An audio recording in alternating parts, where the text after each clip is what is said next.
y a nombre del Tribunal Constitucional y el Centro de Estudios Constitucionales, cuyo director general es el magistrado Elder Domínguez Haro, les damos la más cordial bienvenida a la conferencia titulada Evolución de la Situación Internacional Contemporánea, actividad que se enmarca dentro de las celebraciones por el 20º aniversario de creación del Centro de Estudios Constitucionales.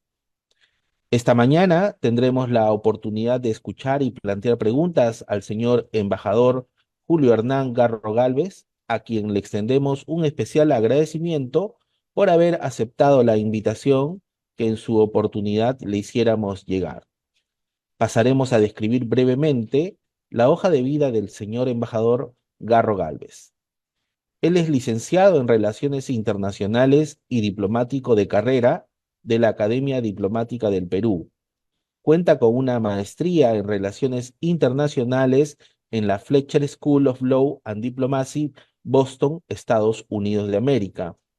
En la Cancillería de la República del Perú ha ocupado, entre otros, los cargos de Director de Asuntos Políticos Multilaterales y de Seguridad, Director General de la ONU y Política Multilateral, Director General para Asuntos Multilaterales y Globales, así como Director General de América. En el exterior ha ocupado, entre otros, los cargos de primer secretario de la Embajada del Perú en los Estados Unidos, consejero, luego ministro consejero de la Embajada del Perú en Chile, ministro, luego embajador, cónsul general del Perú en Londres, Reino Unido, así como embajador del Perú en México. Actualmente es el director de la Academia Diplomática del Perú, Javier Pérez de Cuellar. Sin mayor preámbulo, dejamos en el uso de la palabra al señor embajador, reiterándole la más cordial bienvenida. Muchas gracias. Adelante, señor embajador. Muchas gracias. En primer lugar, un agradecimiento especial al Centro de Estudios Constitucionales por esta invitación y en particular al magistrado Helder Domínguez por la invitación a participar en este ciclo de conferencias y mis felicitaciones al centro por sus 20 años de fructífera labor. Esta mañana quiero hablar sobre la evolución del sistema internacional contemporáneo. Y para ello pienso dedicarme sobre todo a las ideas que han conformado, dado forma a estos últimos años de nuestra vida internacional, más que a una serie de hechos que ustedes pueden confrontar en cualquier lugar. Para ello sigo las ideas de un académico que les recomiendo seguir, el profesor Rory Stewart. Es un académico británico que me parece muy interesante. Una primera idea que quisiera dejar con ustedes es la de la rapidez del cambio que ha tenido el sistema internacional contemporáneo en las últimas décadas frente a lo mucho que demoró en evolucionar en periodos anteriores. Esto se condice con otros cambios que han habido en la vida de nuestras sociedades, obviamente en la tecnología, y en muchos otros aspectos. Pero el sistema internacional ha visto una variación muy acelerada en los últimos periodos y eso debería servirnos para los que estamos interesados en las relaciones internacionales como una lección para el futuro. Aquello que vaya a venir va a ser muy rápido y eso exige mucha agilidad en entender los cambios y en reaccionar ante ellos de manera que podamos hacerles frente y estar a la altura para mantener los intereses del país protegidos y hacerlos avanzar. Entonces, voy a organizar esta primera parte de la presentación en tres etapas que me parecen distinguir en el sistema internacional de las últimas décadas. Y quiero empezar a fines de los 80, o sea, el periodo de la década de los 90. Evidentemente hay un momento de ruptura en el 1989, la caída del muro y el fin de lo que podríamos llamar, lo que se dio en llamar la Guerra Fría. El sistema que surge de la Segunda Guerra Mundial termina allí y vemos el surgimiento de un mundo distinto muy rápidamente. Aparecen muchas más democracias en distintas partes del mundo, en Europa del Este muy notablemente, pero también en América Latina, inclusive en África, en Asia. Hay una disminución de los conflictos en muchas partes. La pobreza empieza a disminuir después de mucho tiempo. Es el momento en que Naciones Unidas lanza su programa de los objetivos del milenio. En fin, una época de prosperidad que, y de optimismo sobre todo. Y se caracteriza por una serie de ideas que son, porque son las ideas, y es esto lo que me parece importante que retengamos, son las ideas las que dan forma a los hechos. Y hay veces que es eso lo que tenemos que entender cuando tratamos de entender cómo evolucionan los sistemas y en particular el sistema internacional. Uno de ellos es la expansión de los consensos. Los noventas es una época en la que vemos que los radicalismos parecen disminuir. Sentimos que se expanden ciertos consensos alrededor de una serie de ideas. Es el momento en que inclusive se habla, recordarán, de el fin de la historia. Aparentemente estamos creyendo que todos vamos a converger. Una idea que se generaliza por el Occidente, liderado por los Estados Unidos, es el de que la prosperidad va a venir impulsada por los mercados libres. Distintas partes del mundo adoptan políticas de mercados libres y eso genera una cantidad de prosperidad. Hay el convencimiento de que la prosperidad en muchas partes, y lo vemos en países de América Latina, lo vemos por supuesto en Europa Oriental, donde se adoptan los antiguos regímenes comunistas, evolucionan muy rápidamente, muy desordenadamente en algunos casos también, y lo vemos en distintas partes del mundo, porque hay veces hay que mirar también a las partes que más olvidamos. El sureste de Asia tiene una enorme prosperidad en esos tiempos, es la época en que la ASEAN estalla como movimiento de prosperidad, países de los que nunca nos habíamos acordado. El Perú abre sus embajadas en esa zona. Pero no solo la generación de prosperidad a partir de los mercados libres es una de las ideas bases del sistema de esa época, sino que tenemos la conexión entre prosperidad y democracia. Una idea que venía trayéndose de alguna época en ciertas teorías americanas, sobre todo, empieza a generalizarse una idea de que es adoptada en muchas partes, que un país en la medida de que vaya progresando materialmente, que vaya avanzando en su crecimiento en el PBI y algunos otros indicadores, inexorablemente se convertirá en una democracia. Ese convencimiento parece materializarse en varias partes del mundo. Miremos a Chile, por ejemplo. Chile empieza a crecer durante los 80 y parece que el régimen debe caer.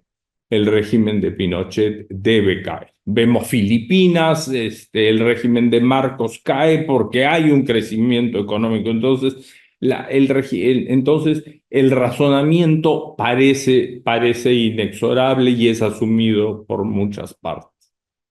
Y eso hace creer, sobre todo a Occidente, a los países de Occidente, que ellos tienen una cierta superioridad moral frente a los otros. Nuestro sistema es mejor que cualquier otro y se sienten prácticamente autorizados a, si el régimen de otras partes no los cumple, que la mayoría lo está cumpliendo, la mayoría lo está adoptando, pero si no lo adoptan, nosotros tenemos la autoridad moral para imponerlo porque, bueno, porque nuestro sistema es mejor. Entonces, pues allá vamos. Y entonces, y hay la famosa noción de un bombardeo humanitario, ¿no? En los 90 inclusive se genera el concepto de que podrían haber bombardeos humanitarios y Belgrado es bombardeado porque no cumplía ciertas normas por la OTAN. Pues entonces ese concepto algunos, sobre todo Occidente, pues lo asumen como vale. Y eso va generando un cierto convencimiento, todas estas ideas, en que se va a configurar un orden global liberal y que el mundo va a terminar convirtiéndose todo igual. Todo el mundo va a asumir estas ideas y todo el mundo se va a convertir a esta nueva manera de pensar y de actuar. Y como citábamos, pues ya no van a haber más evoluciones, ya no van a haber más guerras, ya no van a haber más revoluciones, todos nos vamos a convertir, inclusive culturalmente vamos a asumir un modelo copiado, calcado de estas ideas que el Occidente triunfador de la Guerra Fría había demostrado que eran superiores a las demás. El epítome de eso es, por supuesto, Francis Fukuyama y sus teorías sobre el fin de la historia. Entonces, y eso pasa durante ciertos años, es el periodo sobre todo de la administración, las dos administraciones del presidente Clinton. El tema es que esto no dura mucho. A principios del año 2000, este modelo, por así llamarlo, empieza a resquebrajarse con un evento tan dramático como la caída del muro, como es la caída de las Torres Gemelas, por ejemplo, y la respuesta estadounidense en Afganistán y Irak. Entonces nos encontramos que el sistema empieza a tener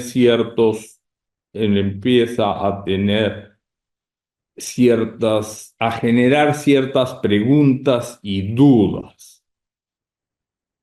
Una de las cosas que surgen en ese momento y es algo que debemos siempre tener presente cuando estudiamos cómo evoluciona el sistema internacional, es cómo se imbrica con las otras variables.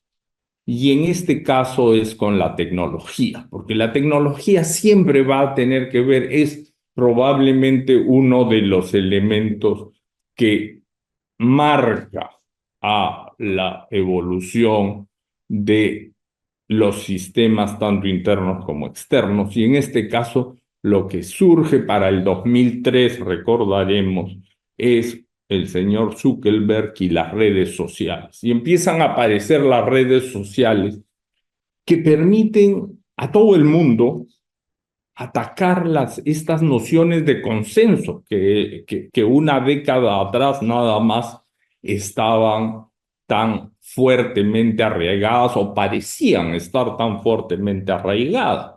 Entonces todo el mundo puede poner cosas en el Internet y sobre todo puede difundir sus ideas de una manera generalizada, y ya no es que tenemos simplemente uno que otro canal de televisión o una que otra noticiero donde, que todo el mundo ve, sino que todo el mundo puede poner sus. Y entonces ahí vienen movimientos populares que de alguna manera movilizan gente. Y en algunos casos grandemente, recordemos, por ejemplo, la primavera árabe, en la que se expande una chispa de una persona que muere en un pueblito en Túnez y genera unas revoluciones en todo el mundo árabe. Después se apaga, por supuesto, pero en algunos casos violentamente.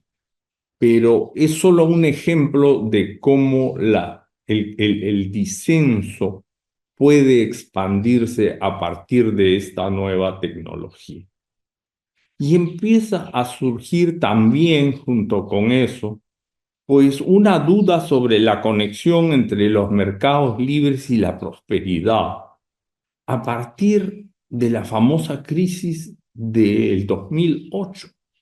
La crisis del 2008 es la peor crisis que ha tenido el sistema financiero internacional desde 1929 y genera tales niveles de desesperación casi en algunos sectores, quiebras de países enteros, de estados, de compañías. Todos nos acordamos de los empleados de Lehman Brothers saliendo con sus cajas cuando uno se imaginaba que era una de las compañías absolutamente más fuertes, ¿no? El famoso libro Demasiado grande para caer, ¿no?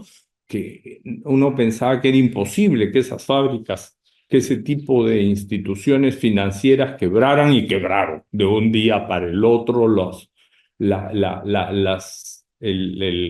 crisis de las hipotecas en Estados Unidos terminan resultando con cientos de miles de gentes que pierden sus casas, y esa crisis se extiende por todo el mundo y genera no solo pobreza, sino un enorme aumento de la desigualdad. Y eso es muy serio. Y eso es muy serio porque genera dudas sobre la justicia del sistema, y, vamos, no, y eso nos lleva al siguiente punto, de que si el sistema entre el libre mercado y la prosperidad puede no funcionar en algunos casos, y la crisis del 2008 a alguna gente le reviente en la cara muy, muy directamente, el siguiente tema es que esta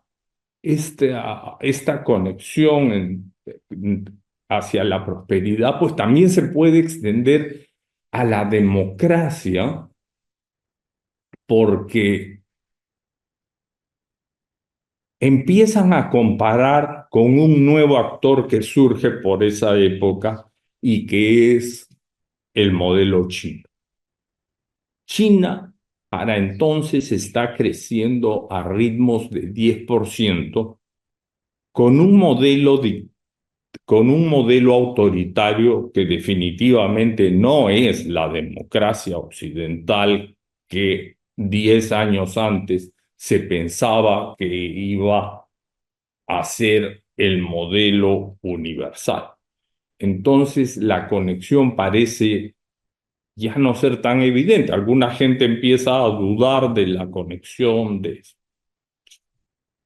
Entonces hay cuestionamientos de la autoridad como tal, que siempre ha habido, por supuesto, pero las redes sociales permiten que se extienda, que se reparta, que se extienda muy rápido y, por supuesto, esta idea de que el orden liberal occidental va a imponerse en el mundo de una manera pacífica y todos la van a adoptar simplemente porque les gusta, la quieren y les parece el modelo ideal, pues ya no resulta tan evidente para fines de la primera década del siglo XX, del siglo XXI, perdón. Entonces, donde empieza lo que podría llamarse un tercer quiebre de lo que es este sistema internacional contemporáneo. Y quiero hacerles notar que en el breve tiempo que han pasado 30 años, poco más, desde que termina la Guerra Fría, cae el muro, se unifica Alemania, eh, hay cambios muy rápidos, hay cambios muy rápidos en las ideas y para el 2014-15 viene un nuevo periodo, creo yo, y otra vez, como les digo, por supuesto, no son ideas solo mías, sino mucha gente piensa que ahí surge otro fenómeno internacional muy importante a tener en cuenta, sobre todo para América Latina en este caso, y es lo que se llama el fin del superciclo de las materias primas. Hacia mediados de la segunda década del siglo, muy bruscamente los precios de las materias primas, por una serie de consideraciones que sería largo examinar, pero que tienen que ver básicamente con el fin del primer envión chino del crecimiento de su economía, pues el precio de las materias primas empieza a estancarse primero y a decaer después.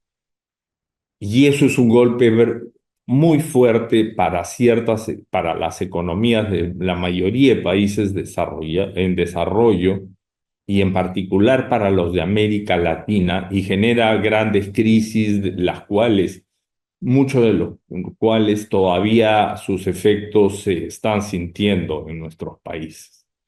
Entonces, como digo, para mediados de la segunda década empezaríamos un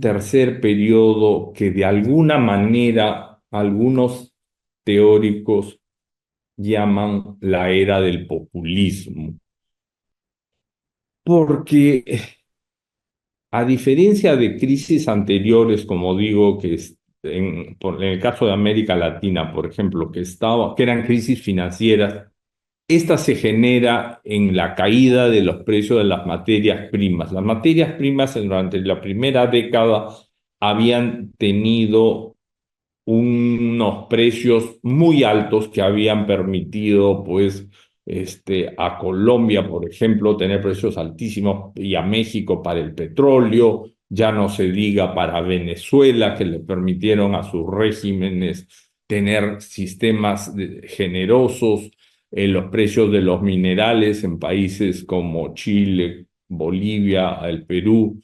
y Ecuador, que también tiene precios tanto de petróleo como de minerales, el Brasil y Argentina con los precios agrícolas. En fin, los precios de los minerales se estancan bruscamente para entonces y eso produce una crisis que a diferencia de crisis anteriores ya no es financiera, pero afecta al mundo entero. Y uno de los, y coincidentemente, y solo mencionaré algunos, en distintas partes del mundo surgen una serie de personajes con características más o menos similares que no se adaptan al modelo anterior. Por ejemplo, en Asia tenemos al primer ministro Modi de la India, o al primer ministro Erdogan de Turquía, o al príncipe Mohammed bin Salam de Arabia Saudita. Modernizadores, pero no necesariamente cumplen con el modelo liberal que había sido preponderante en el periodo anterior. Lo vemos en Europa. En Polonia surge el famoso partido Ley y Justicia o el presidente o el primer ministro Orbán en Hungría. Pero probablemente lo más notable de esta reacción ante el modelo anterior sea el Brexit en Inglaterra, en el Reino Unido, que se separa de la Unión Europea en un movimiento en el que si uno analiza la votación en ese caso, el sur de Inglaterra más próspero, Londres y los condados del sur votan todos en masa por mantenerse, mientras el norte y el cinturón más pobre pide salir, porque son los que han sentido las crisis las que han pasado. Y generacionalmente son los mayores los que se sienten agredidos por este sistema que viene de fuera, votan por salir, mientras los jóvenes que quieren integrarse, que se sienten europeos, ellos votan por salir. Entonces el país se divide, Escocia votan mayoritariamente por ser parte de la Unión y lo que finalmente genera la duda que hasta ahora se mantiene de si va a separarse o no del resto del Reino Unido.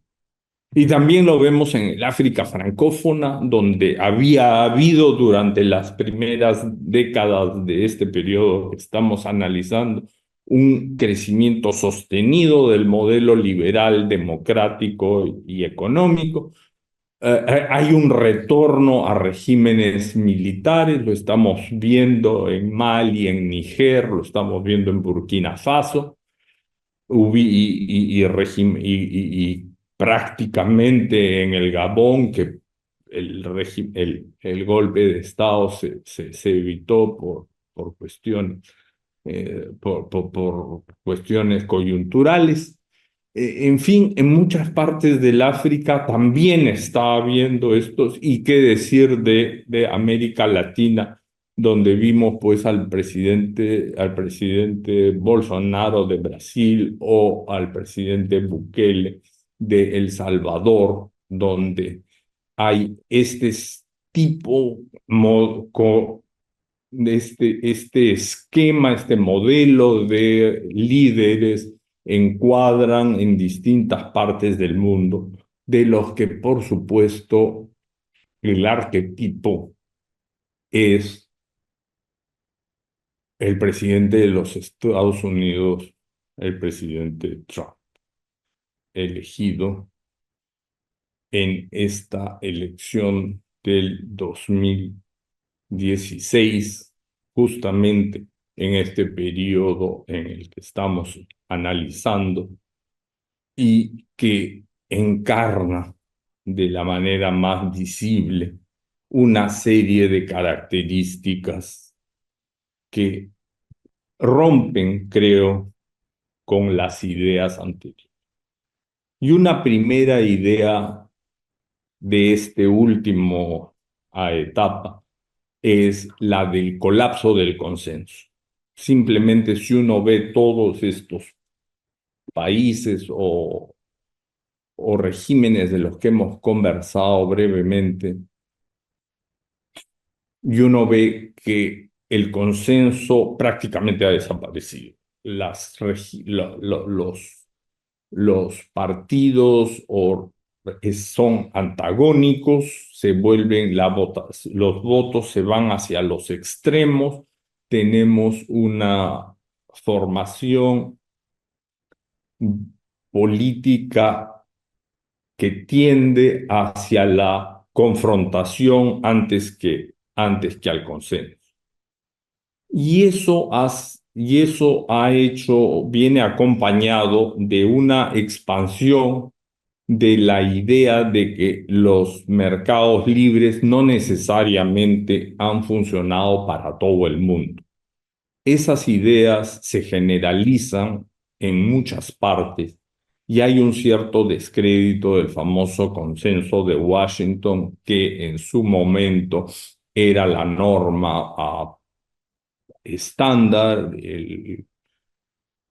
este acuerdo en el que todos coincidían a partir de las ideas tanto del gobierno americano como de las instituciones financieras que tienen su sede allá en esa ciudad, el Banco Monetario, el Fondo, y que alguna gente empieza a dudarlo, algunos de estos regímenes que hemos mencionado, pues empiezan a ya no creer en ello.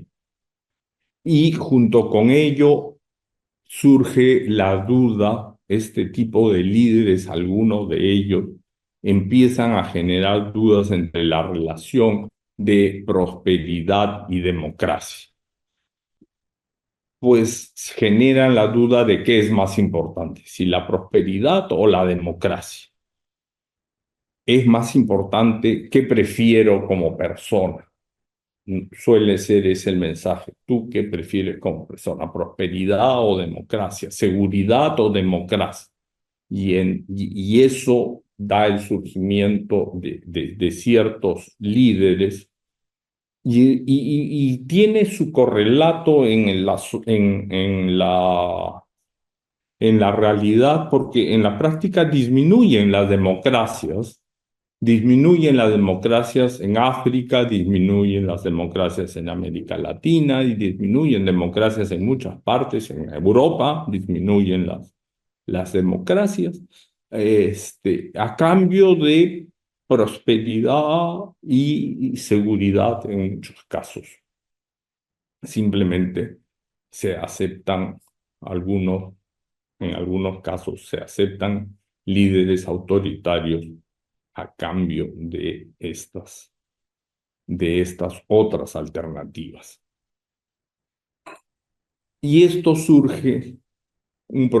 generan problemas de legitimidad, donde vemos que la legitimidad del Occidente está, por supuesto, totalmente mermada, y es el momento que coincide probablemente con las gestiones, los mandatos, tanto de los presidentes Trump como del primer ministro Boris Johnson en el Reino Unido, y es un momento en el que la gente empieza a perder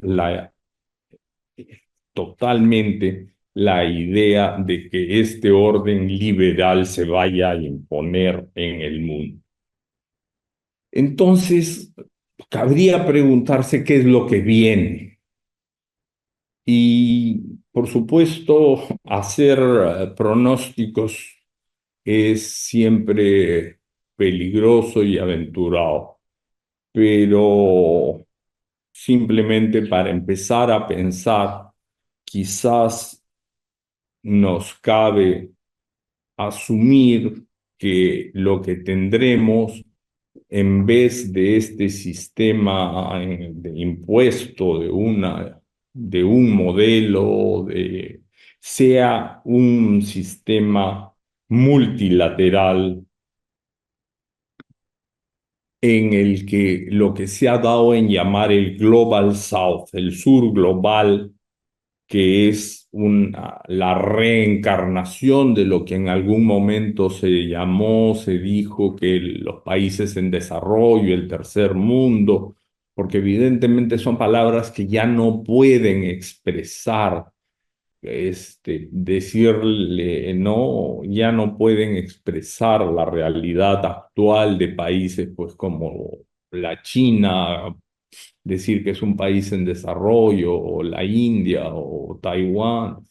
Entonces, el sur global, por así decirlo, pues tendrá un papel preponderante, porque lo que aparece a ver, pues, es un hartazgo con este modelo impuesto. Hace poco me encontré con un término que me llamó mucho la atención en inglés, me disculpo por usarlo, pero creo que es muy decidor. Westlessness, que es un juego de palabras, ¿no? Entre ya no más occidente, ¿no? Westlessness. Porque el resto del mundo empieza a sentir que hay un cambio, que viene un cambio, y el cambio parece ser, y quizás nos estemos aproximando hacia una cuarta etapa en esta evolución de nuestro sistema internacional. Habrá que confrontarlo, habrá que habrá que estar atento a cuáles son otra vez las ideas de fondo que que lo sustentan y cómo se mantienen, pero y una primera dicotomía que habrá y que será la central, por supuesto, para el futuro, es si este cambio ha de ser gradual o será violento. Eso es una cosa central, pues esperemos que sea gradual, es quizás lo más probable, porque el occidente, los países occidentales, el modelo todavía, digamos, no mueren de un día para el otro, han de retener un peso específico muy importante, y la China y el sur global han de tener un surgimiento gradual seguramente en nuestros países, y ahí lo que le corresponderá al Perú es ubicarse en ese surgimiento. Temas, por ejemplo, los que definirán eso serán asuntos como, no necesariamente los que siempre, por supuesto, el tema militar será siempre uno central e importante, aunque habrá que verlo porque se pensaba que una guerra abierta en Europa ya no era dable, y ahí la tenemos. Así que uno nunca puede descartar las cosas, pero en eso la superioridad americana es todavía enorme. Sus fuerzas armadas son mucho mayores que seguramente las siguientes 7 o 8 combinadas. Entonces la fuerza militar es muy grande, y sus fuerzas armadas están diseñadas para pelear por lo menos 3 guerras a la vez.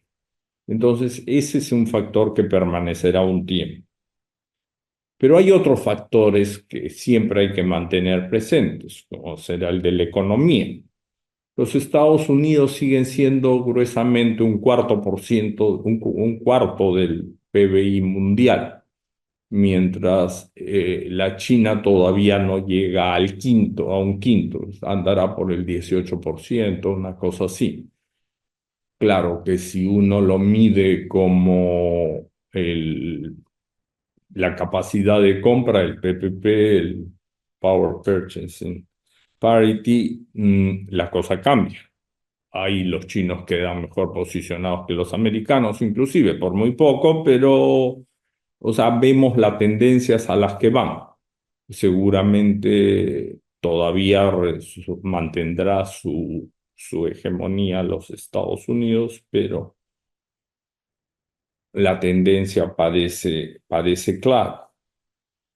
El surgimiento de nuevos actores es un, algo que vemos en el horizonte. No necesariamente tiene que plantearse una nueva estructura del sistema internacional como la que conocimos antes, en la que había dos superpotencias enfrentadas entre sí. Hay veces tendemos a reemplazar el esquema Rusia-Estados Unidos por el esquema Estados Unidos-China. Pues no necesariamente va a ser así. Insisto, tenemos que reformular por nuestras maneras de pensar. Son las ideas las que conforman el sistema al que nos enfrentaremos. Nuevos actores, ¿qué quiere decir? ¿Quiénes surgirán? Probablemente haya algunos que en cada región sean relevantes. Países como la India, la China, el Brasil u otros van a adquirir un peso significativo, pero uno nunca lo puede saber. Un factor que normalmente, que no siempre se tiene en cuenta es aquel de la población. Por ejemplo, el tema poblacional va a ser un elemento central en el futuro. Estamos viendo cómo las migraciones se convierte en un elemento definitorio de las relaciones internacionales, cómo las abordamos, cuál es nuestra manera de entenderlo, son la forma de desarrollarnos aquellos que nos falta o es un lastre para las economías y los servicios sociales. Todo eso hay que ver. Se calcula que para el 2050 la mitad de la población provendrá solamente de 8 países. 8 países en el mundo, básicamente de Asia y África, van a aportar el 50% de la población del mundo. ¿Cómo va a influir eso en las relaciones con países como los de Europa, que ahora se ven inundados por países o sienten que se ven inundados por una migración muy grande, cuando en realidad el que más tiene no llega a ser el 10%? Cuando uno lo compara con la proporción de migración que ha tenido el Perú, 1,5 millones de personas, las cifras en los países europeos son minúsculas. El tema cultural, ¿qué va a pasar con la expansión de la cultura? Los países, la expansión de Occidente en el mundo, si bien violenta, vino acompañada de una expansión cultural. Las lenguas occidentales y la cultura occidental está esparcida por el mundo. En África se habla inglés o francés, en América Latina español, el inglés es prácticamente la lengua franca en todo el mundo ahora. El chino no parece que vaya a ocupar ese lugar en el corto plazo por ahora. ¿Cuánta gente ve películas chinas? Todavía no es un grupo significativo comparado con los otros. Probablemente hay gente que las ve, pero comparado con la gente que ve películas americanas, evidentemente es muy corto. ¿Qué va a pasar con eso?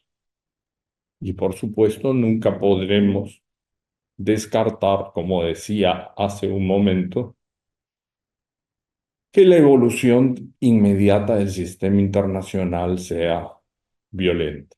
esta última que he descrito, es una evolución gradual y eminentemente pacífica, compleja, pero pacífica. No podemos descartar que haya una que sea violenta. El caso de Ucrania lo ha demostrado, pero eso es solo el más visible. El más visible porque es en Europa y porque las cadenas de televisión nos lo repiten cada día.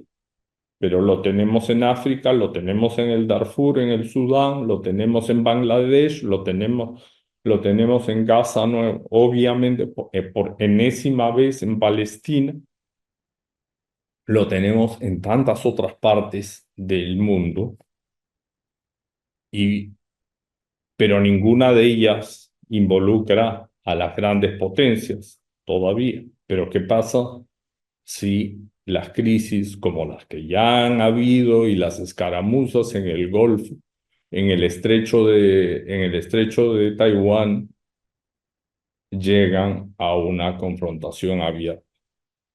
Pues eso no lo sabemos, pero hay que estar preparado, porque si hay algo que está claro es que el sistema internacional no parará de evolucionar, evolucionará a partir de las ideas que tengamos sobre cómo organizarlo, y para ello hay que estar preparado siempre para defender los intereses del Perú y de sus poblaciones afuera y adentro.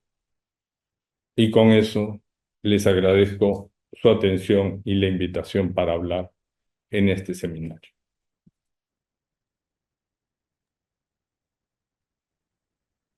Muchísimas gracias por su exposición, señor embajador. Conforme a lo señalado, pasaremos a la sección de preguntas realizadas por nuestros participantes. Vamos a mencionar la participación de dos asistentes y facilitar las preguntas por un tema de conexidad. De parte del señor Jaime Alejandro Gutiérrez Gallo, pregunta: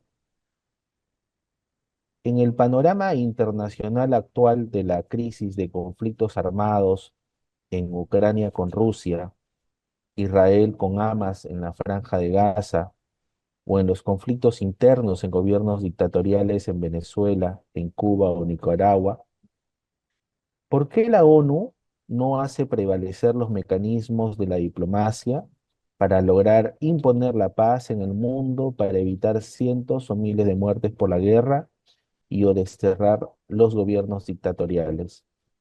La pregunta por conexidad del señor José Luis Liboni Cipriani pregunta: ¿de qué forma encaja o no la situación de Venezuela en la situación internacional contemporánea? Adelante, señor embajador. Bueno, la situación de Venezuela es una situación interna con una conexión internacional, y claramente el tema de los derechos humanos no puede alegarse como la violación flagrante de los derechos humanos que allí ocurre, no puede ser alegada por el régimen de el presidente Maduro, no puede ser alegada como una intervención en asuntos internos.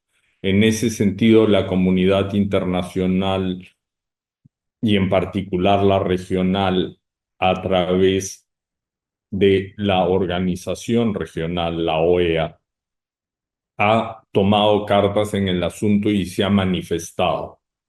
Como ustedes saben, el Perú ha sido muy vocal en ese tema, el propio canciller de la República ha sido muy explícito y muy firme en denunciar esa situación y en exigir que se respeten los resultados de las elecciones en Venezuela. Así que encaja perfectamente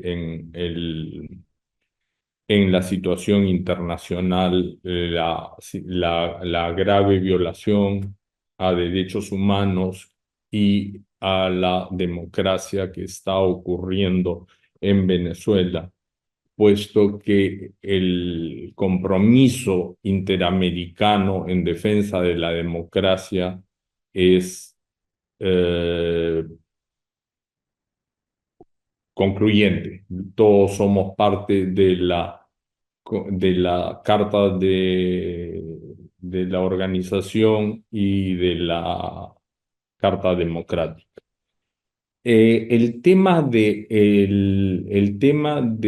la aplicación que viene, y en eso enlazo con la primera pregunta, ¿por qué las organizaciones internacionales, y hay veces eso es lo que nos preguntamos, ¿por qué la ONU no va y no simplemente impone la paz en algún sitio?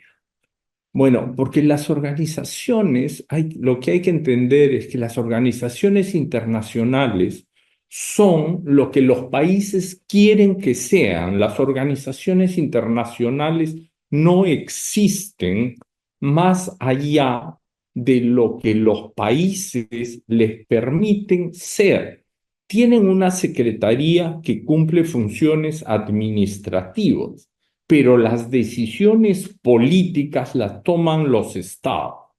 Y en ese sentido, en el caso de Naciones Unidas, por ejemplo, la organización tiene el Consejo de Seguridad. El Consejo de Seguridad es el único ente capaz de imponer una organización, una acción de fuerza. Ningún otro organismo, la OEA no lo tiene, no puede mandar tropas, la Unión Europea no puede mandar tropas, la Organización de la Salud, o por supuesto, los otros organismos no pueden.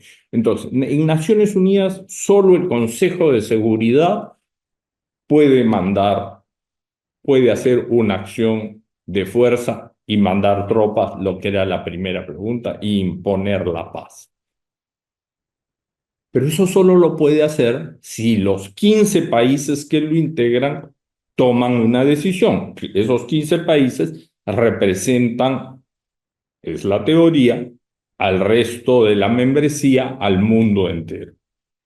Pero la organización tiene una de sus reglas, y que es que para que pueda hacer eso, los 5 países permanentes, los 5 victoriosos de la Segunda Guerra Mundial, los Estados Unidos, Rusia, China, Francia y el Reino Unido, tienen que estar de acuerdo. Si alguno de ellos se opone, es el famoso veto, pues no se puede hacer. Entonces, ¿por qué la organización no puede? Porque alguno de los países se opone, o porque más de 9 países votan en contra. Entonces, la organización no se le puede pedir más que haga más de lo que los países le permiten hacer. Entonces, el tema del veto, que puede o no tener alguna utilidad de manera de que funcione o no funcione para ciertas cosas y evite los riesgos que tuvo la Sociedad de Naciones después de la Primera Guerra Mundial, y eso es todo un debate conceptual largo. El Perú, como ustedes seguramente también saben, el Perú ha hecho una propuesta que el canciller llevó a la conferencia de Múnich sobre seguridad internacional, que es la de el voto de 3, el veto de 3.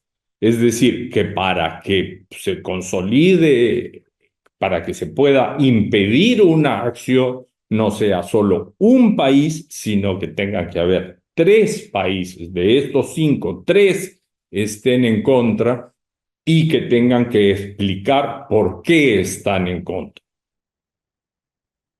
Es una batalla cuesta arriba, porque evidentemente los que tienen el privilegio no lo quieren soltar, nos costará tiempo, ojalá podamos hacerlo, pero el Perú, que es un país fundador de la organización, el único país que ha ocupado los 5 cargos más importantes que tiene la organización de Naciones Unidas, pues tiene un predicamento importante para hacer este tipo de presentaciones, pero evidentemente es algo en lo que hay que trabajar y se está trabajando, pero es por eso que las Naciones Unidas no pueden simplemente ir y imponer, porque no existe. El secretario general de Naciones Unidas no puede disponer. Vayan las tropas y paren y pongan, ¿no? Y empiecen a disparar a derecha y izquierda. Eso lo deciden los países bajo ese sistema que acabo más o menos simplificadamente de explicar. Muchas gracias, señor embajador. Se le hace recordar a nuestro público asistente que las preguntas se realizan a través del formulario que oportunamente hemos puesto a disposición. Se recuerda que las preguntas se realizan a través del formulario que hemos dispuesto a través del formulario que pueden apreciar ustedes en pantalla, por lo que se les ruega no levantar las manos para poder garantizar un orden idóneo en la presente actividad académica. Pregunta del señor Axel Alfredo Carrasco Guamán. En la actualidad, China tiene múltiples intereses en el Perú, entre ellos el megapuerto de Chancay.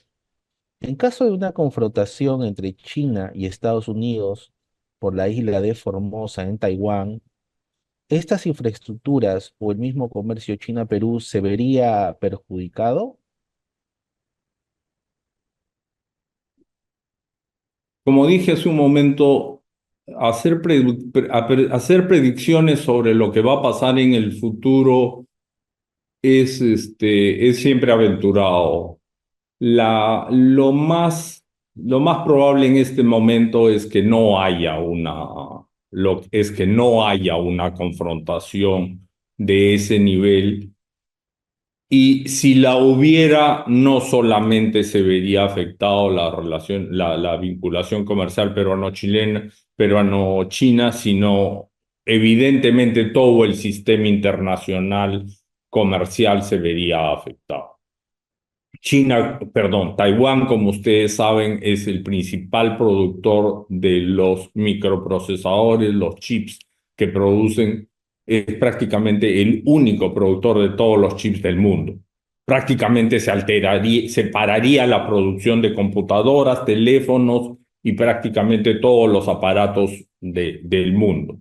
O sea, es una confrontación que no se prevé en el corto plazo, pero evidentemente una confrontación de llegarse a producir dependería también de la escala en que se produzca, si son simplemente escaramuzas, si llega a ser una guerra total, si involucra armas nucleares. Evidentemente es difícil evaluar eso ahora, pero por supuesto es previsible que dependiendo del nivel que alcance, afecte no solo a las relaciones entre el Perú y China, como digo, sino al mundo entero. Muchas gracias. De parte del señor Alberto Antonio Seclen Taboada. Él hace una pregunta que la ha distribuido en cuatro aspectos. El primer aspecto implica la siguiente pregunta. ¿De qué manera la innovación tecnológica está alterando el equilibrio de poder a nivel global? Segundo aspecto de la pregunta. ¿De qué manera las relaciones entre las principales potencias han cambiado tras la pandemia de COVID-19? Tercer aspecto. ¿Cómo ha afectado la competencia entre Estados Unidos y China a la estabilidad global? Y finalmente pregunta, ¿qué hace la Academia Diplomática del Perú para adaptarse a la evolución internacional? Bueno, son cuatro preguntas bien distintas. La tecnología, lo mencioné, la tecnología está en la base de todos los cambios sociales, los cambios, los cambios internos y externos están eh, influenciados de una manera directa con el tema tecnológico, todos los pasos, digamos, y es fácil seguirlo a través de la historia. Estados Unidos no existiría si no hubiera existido el tren. El tren, la conexión, el tren que conecta Nueva York con California es el que permite la consolidación de los Estados Unidos hacia mediados del siglo XIX. El Imperio Británico jamás hubiera podido llegar a consolidarse de no existir el barco a vapor. Evidentemente, en carabelas nunca hubieran podido llegar a conquistar la India o la tecnología militar a través de la cual Occidente en general llega a establecer su dominio en el mundo. En fin, solo para dar dos ejemplos del pasado. En este momento, como lo mencioné en mi intervención inicial, las redes sociales son solo uno de los ejemplos de cómo han cambiado la- el funcionamiento del sistema internacional, la tecnología. Hay que sumarle los que vienen, porque si hay algo que sabemos es que el cambio tecnológico se producirá. Lo que no sabemos es hacia dónde va a evolucionar ese cambio tecnológico. Y si hay algo que repito a mis alumnos, es que tienen que estar preparados para eso. Cuando yo entré a la escuela diplomática hace 40 años, no soñábamos con que existieran teléfonos celulares.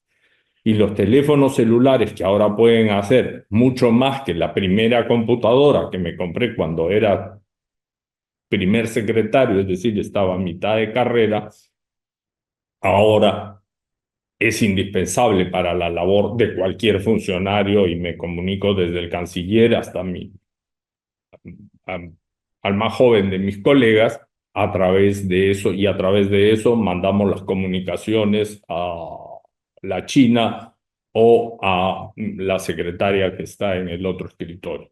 Entonces, la tecnología va dando vueltas al sistema internacional. Las grandes compañías tecnológicas son ahora actores en el sistema internacional. Entonces, Tesla o Google o Meta,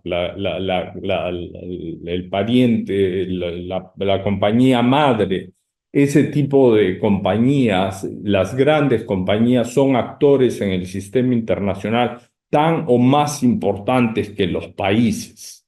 Y nuestro consulado en San Francisco, por ejemplo, actúa tanto con ese tipo de compañías como con el gobierno de California, de la ciudad de San Francisco, porque es allí donde está la innovación y la tecnología y esos son los nuevos actores. Así que la respuesta es sí, la tecnología ha cambiado y cambiará más, como decía la canción, las relaciones internacionales. Sobre el tema del COVID, evidentemente el COVID cambió la vida de todos, desde nuestra forma de subir a un bus hasta las relaciones entre los países, los cambió todo. Para algunas cosas para mal, diría yo. El tema de la cooperación internacional demostró que no funciona. Los países se encerraron nuevamente entre sí. Cada uno demostramos que no teníamos como sistema internacional un mecanismo de cooperación. Cada país guardó las vacunas para sí y en ese momento no las guardó los instrumentales médicos y la cooperación fue mínima. Creo que eso generó muchísima desconfianza a futuro de qué cosa va a hacer. Y uno de los nuevos características del sistema que surgió al final de este periodo que he descrito es el del aislacionismo. Gente como el Trump o Boris Johnson y una serie de estos otros líderes a los que me he referido son aislacionistas. Es decir, tienen una tendencia a que el mundo exterior, a no vincularse con el mundo exterior y cerrarse en sus fronteras, y eso normalmente augura mal. La, la tercera pregunta ya me la olvidé. ¿Era la estabilidad? ¿Lo ¿Cómo ha escuché? afectado la competencia entre Estados Unidos y China a la estabilidad global? Es, la competencia es parte de la vida entre los países. Siempre ha habido, siempre la habrá, la estabilidad, para algunos temas, evidentemente es bueno y para otros es malo. Evidentemente ahí a los diplomáticos los que nos toca es un poco aprovechar lo bueno que se puede encontrar de cada situación. Llorar sobre leche derramada no sirve de nada. El mundo hay que tomarlo como es. Y como digo, si hay algo que sabemos es que cambia. Y esta vez hay rivalidad entre esos dos países, sí, tiene una naturaleza distinta de la que había hace 50 años cuando era o 40 cuando la rivalidad era entre Rusia y Estados Unidos, sí, es distinta. ¿Sacamos cosas importantes de la anterior? Sí. ¿Podemos sacar cosas importantes de la nueva? También. El comercio peruano hacia China ha crecido de una manera importante. Encontramos nuevos mercados, nuevas fuentes de financiamiento. Es decir, el hecho de que haya una rivalidad entre dos países es parte normal de la evolución del sistema internacional y afecta de alguna manera de que cambian. Los sistemas siempre van a estar cambiando y a eso hay que estar preparados. Eso, no hay un momento de estabilidad en que todo esté parejo y tranquilo, eso no existe. Simplemente uno no puede aspirar a eso porque como lo demostraron, por ejemplo, los 90 en el que todo el mundo lo que cada creía que ciertas ideas se iban a estabilizar y que el mundo ya no iba a cambiar, pues no hay autor más vilipendiado y casi ridiculizado que Francis Fukuyama, que nos decía que la historia se acababa. Entonces, la estabilidad en el mundo internacional, créanme, no existe. Y para eso estamos, para aprovechar. Y finalmente, ¿qué hace la academia diplomática? Pues eso, enseñarles a que eso es lo que pasa y cómo estamos preparados, cómo nos preparamos para un mundo que no sabemos cómo va a evolucionar, pero que sabemos que va a evolucionar. Entonces, la diplomacia, si hay algo que hemos aprendido de gente como Pérez de Cuéllar y otros tantos diplomáticos que han hecho la, la tradición torretaglina, es que tenemos que estar preparados para lo imprevisible. Y para ello hay algo que nunca cambia. La diplomacia tiene una marca, un núcleo de conocimientos que nunca cambian y para los que todos estos jóvenes aquí los estudian muy profundamente y cada uno de ellos maneja el derecho, la economía, las relaciones internacionales, la ciencia política y lo demás, la historia de los límites, y el que no, pues no aprueba y no se gradúa. Pero también nos hemos dado cuenta que ese futuro que cambia tan rápido exige que estén al tanto de una serie de temas de gestión diplomática que son novedosos y que tienen que manejar. Ellos tienen que ser capaces de gestión, de ser servidores públicos eficientes. Y si les toca estar en un consulado, tienen que poder saber cómo se gestiona la administración pública, desde entregar pasaportes hasta atender a la persona que necesita una evacuación de emergencia por salud, enfermedad o pobreza. Tiene que saber organizar una exposición cultural, tiene que saber captar cooperación, tiene que saber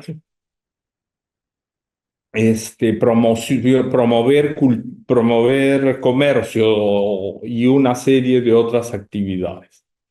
Y finalmente tiene que tener un cierto manejo de lo que ahora la pedagogía moderna llama habilidades blandas.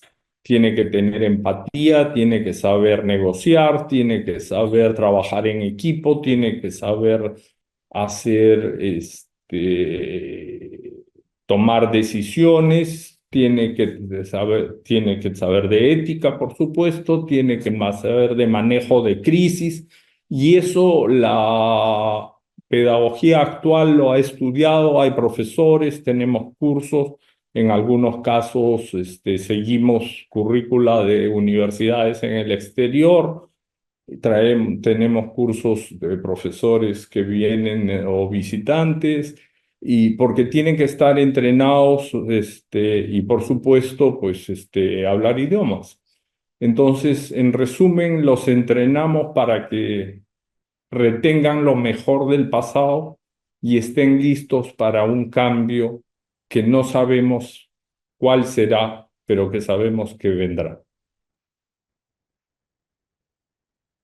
Muchísimas gracias, señor embajador, con la finalidad de poder adecuarnos a los tiempos que previamente habían sido conciliados con su persona. Vamos a dejar la estación de preguntas eh, con la finalidad ya indicada, adecuarnos a los tiempos que habíamos consensuado con su persona y permitir que las agendas avancen con la normalidad del caso. En ese sentido, señor embajador, a nombre del Tribunal Constitucional y el Centro de Estudios Constitucionales, reiteramos nuestro profundo agradecimiento por el valioso aporte académico que usted nos ha permitido obtener el día de hoy. Asimismo, agradecemos también la participación de nuestro público asistente en la presente conferencia. Con las respuestas que usted nos ha brindado, se da por concluida la presente actividad académica y reiteramos nuestro agradecimiento. Quizás, señor embajador, algunas palabras finales para que pueda despedirse. Pues muchas gracias. Ha sido muy ilustrativo también para mí poder compartir con los oyentes y los participantes de este seminario, y mi agradecimiento al Centro de Estudios Constitucionales por esta invitación, y en particular al magistrado Helber Domínguez por la invitación para participar aquí. Y me da un gusto especial que la Academia Diplomática del Perú y el Tribunal Constitucional y su Centro de Estudios Constitucionales puedan emprender este tipo de actividades conjuntas, de manera que difundamos los objetivos que compartimos en defensa de los intereses de nuestro país, cada uno en su área de actividad, pero que evidentemente son convergentes en el beneficio de nuestra población y de nuestro sistema democrático nacional. Muchas gracias a ustedes y sobre todo el interés de los participantes. Muchísimas gracias, señor embajador. Con sus palabras finales, damos por concluida la presente conferencia y reiteramos la gratitud hacia usted y hacia nuestro público que nos acompaña desde nuestra plataforma virtual.